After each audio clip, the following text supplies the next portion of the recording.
This is Mike Blackburn for the Sound Guitar Magazine, here with Steve Strongman from Hamilton, Ontario, and Paul Deslauriers, you'll be seeing in a second, here from Montreal, originally from Cornwall. They're here to do an acoustic blues evening. It sounds good. I heard some of the sound check. Okay, Steve, you're originally from Kitchener-Waterloo. Is that correct? Correct. Yes. So you must be a disciple of Mel Brown, then, I would think. Yes, I certainly am. I was really fortunate to get to spend a lot of time with Mel. He's definitely I would say my #1 influence and mentor for sure. He's pretty much the guy I saw opening for anybody and everybody anytime I went to the old Gator Club. Yes. I'm sure you've spent a few hours in the Gator Club. I certainly did. There's a funny story about me actually. I had to sneak in up the fire escape at Pop the Gator because that's the only way I could get in because the cops, of course, were all watching from the door. So the owner, who I knew, Glenn Smith, was a great guy. He was amazing for blues in the Kitchener-Waterloo area. He knew everybody. He snuck me up there to check out all the legends. I saw James Harmon and Luther Tucker, Kim Wilson, Mel, of course, Dynamite Band, and that was like an awakening for me at about 16 years old. I saw these guys playing the best music that I'd ever seen in my life.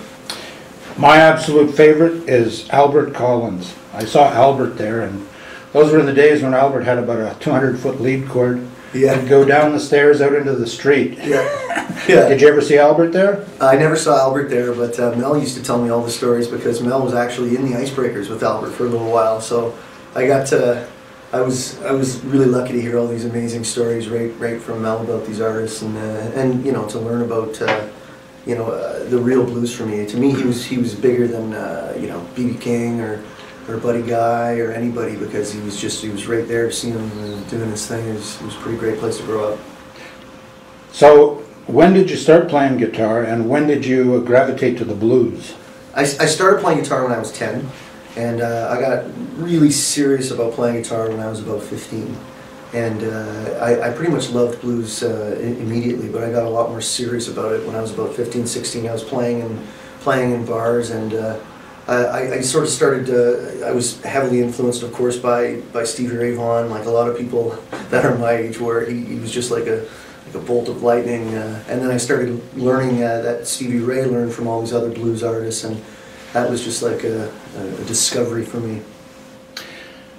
And when did you actually move to the Hamilton area, and what's the blues scene like there? Do you have a regular gig, a weekly gig, or anything like that? I have a couple of weekly gigs that I do in Hamilton. I do some acoustic stuff there. I moved to the Hamilton area, I guess it was probably about 14 years ago. My wife was originally from Hamilton, and I was on the road all the time anyway. So, and I'm really happy that I moved there. I love the city. It's you know, it's a working class city, and it's a blues town. It is a blues town. You know, so many great blues artists came from there, like you know, King Biscuit Boy, like, you know, legendary. There's a lot of really great Hamilton blues artists, and the people there have welcomed me with open arms. And I always do a really nice show at Hamilton Place every year with my band, and I'm happy. The last 4 years it's been sold out, so I can't complain. And have you met any of the local legends like Daniel Lanois or yeah, I met Jacob Moon or guys like this? Yeah, of course, I know Jacob Moon very well. Jacob's originally from Kitchener too, and he works really hard. We see each other all the time. We live in the same neighborhood, actually, about 2 streets away from each other. But yeah, and Dan Lanois, he's so great. He always sort of grabs Hamilton artists, and you know, I know a lot of people that know Dan. I always joke and say, Dan must have been in about 250 bands, because every musician in Hamilton says I used to be in a band with Dan. But I haven't. We've just met really briefly. I haven't done any work with him, but I hope to. Great. When did you first meet Paul? Mr. Deslauriers, I met at the Maple Blues. The Maple Blues, what was that, 3 years ago? 3 years, I think. I think 3 years ago at the Maple Blues Awards in Toronto. We were in a hotel room, and a mutual buddy, actually, our agent, we have the same agent, and he just said, "You two guys got to meet. I got to get you guys playing together." And you played together, you have, in lots of different incarnations. Last time I saw you guys together was 2 years ago at Tremblant with the Three Kings tribute gig that you did with a cast of 1,000 other guitar players. It was a great night. It went over well. Are you coming back to Tremblant this year? We're still working on that right now. I'm going to Europe twice this summer, so some of the dates are still up in the air, but any chance I can get to come to Quebec, I always jump all over because I just love it here. Tremblay's fantastic. It certainly is. One day you may be as famous there as Paul and have your own hotel stage on Place Deslauriers. Yeah, Place Deslauriers. Deslauriers name is big up there. Yeah, it sure is. Thanks, Steve. Thank you. All right, Paul, here we are. I'm seeing you for the third time in the past week and a half. And, It's been a good run. It's been a good run. So tonight's acoustic blues. Yeah. You love acoustic guitar, I can tell that. And true blues goes back to acoustic guitar. Absolutely. Yeah. So I want you to tell our viewers a little bit about yourself, when you started professionally, and when you started playing guitar, and when you gravitated to rock blues, which is your forte. Well, it's much the same story as Steve. I started playing guitar when I was about 10. Before that, I'd studied classical violin as a kid, and when there was an old piano at home that we had that I would tinker on and stuff, and watch my older sisters play, and then I would figure out what they were doing, and so there was always sort of music instruments lying around the house, and I always played, and got into guitar playing when I was about 10. Older brothers and sisters would bring records home, like the Beatles and things like that. And that really sort of turned me on to guitar. And about 10, I said, I want to learn guitar. We had an old thing that somebody had given us or whatever that had maybe 2 strings on it or something. And took it to the local music store and put strings on and started playing acoustic. And then got into electric pretty much right after that as well, And just, started playing rock and roll and stuff. And same as Steve's story, when I was about, I guess 12 or 13, that's when Texas Flood came out, And I was already into Hendrix at that time.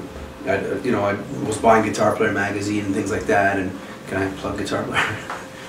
And so I started to buy guitar magazines and reading about, who the great guitar players are and stuff.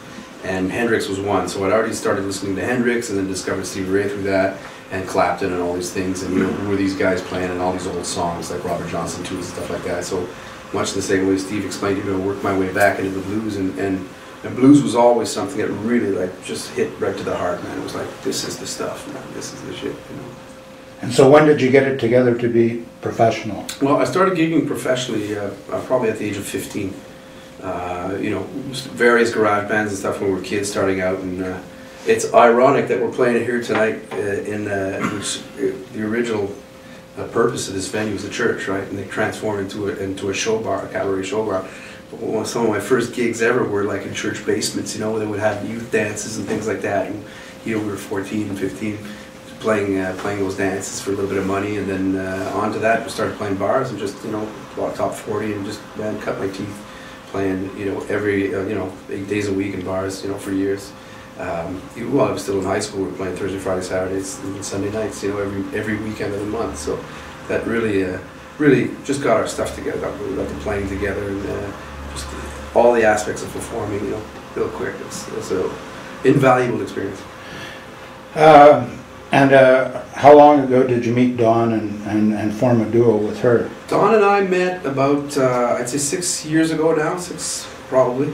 And it was actually, we share a drummer.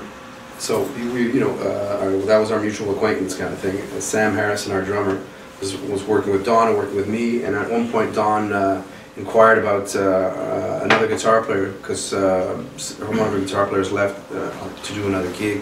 And she needed somebody to sub in on the electric gig, and Sam, my drummer, said, well, Paula called me, we might be interested in doing it, And so we did the electric gig, and everything went, really relatively well. But after that, she asked me if I would be interested in doing, if I played acoustic guitar. I said, sure, yeah, for years, right?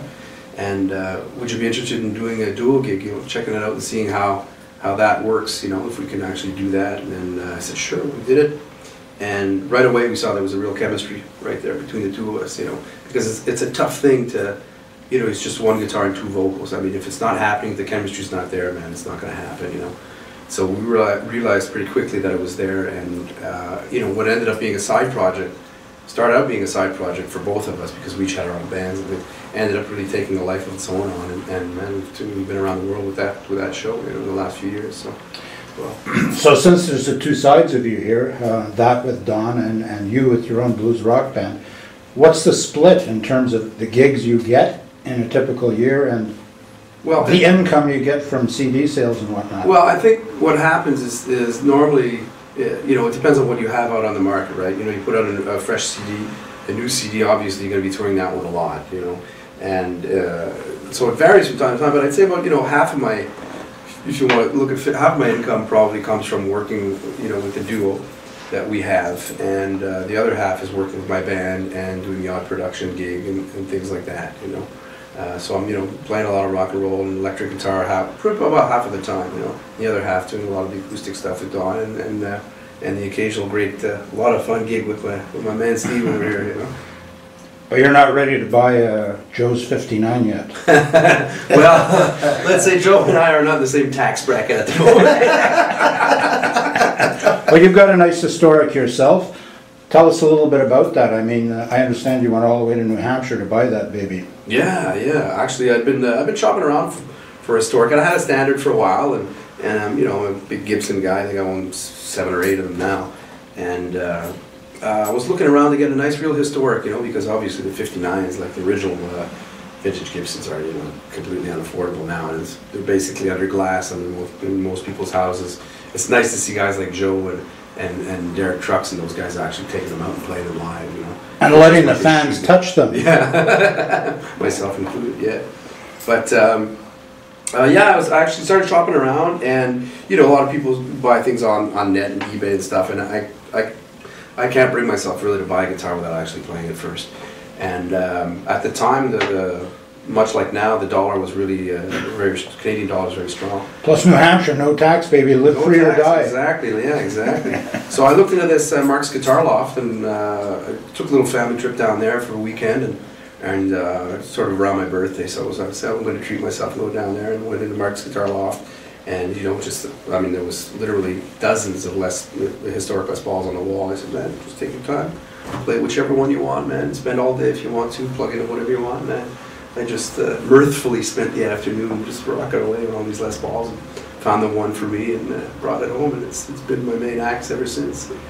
Now I know your manager is very tight-lipped about the whole Tremblant situation this year, but can you confirm that you will in fact be there? I can confirm myself, yes. They name a stage in a hotel and all that after me. I better be there. All right, well, we'll see you there. Now Steve. Yes. Tell us the history of your main guitar, your ES335. My ES335, I absolutely love it. Yeah. I had a Paul Reed Smith before that, and I liked it. It was a nice guitar, but it didn't have the right kind of vibe for me. So I was at a music store. I used to work at a co-op store, a music store, when I was like 16, 17, 18. So I was really tight with the owner. And he said, well, I'm putting in an order, I'm going to get a few in. So we actually ordered 3 in, and same thing as Paul, he was like, just try them and see if you like them. Maybe if you don't like this, we can get some from somewhere else. And it was immediate.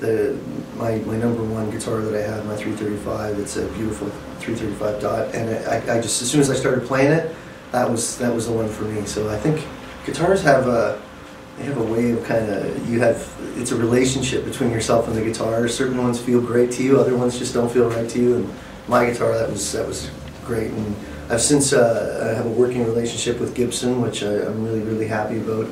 In my opinion, they're the best guitar maker in the world. So I also have a beautiful acoustic J4. You obviously haven't seen the robot guitars or the hell's that multicolor one they put out there, the Zoot Suit. I stay away. There's some odd choices going on there, and I stay away from those. Somebody's smoking something down there. Zoot. Yeah, that's right. But no, they're good to me, and I love Gibsons, and I got a beautiful Les Paul now too. So I'm pretty happy with my guitars. Excellent. So we hope we see you in Tremblant this year, and we hope that there's some sort of rock and jam thing happening on the main stage with you 2 guys and somebody to be named later. Maybe we can get Frank Marino out there, Paul. Yeah. That would be cool, but I doubt it's going to happen. So long, Steve. Thank you very much. So long, Paul. Cheers. Have a great show tonight. Thanks, Sound Guitar Magazine checking out.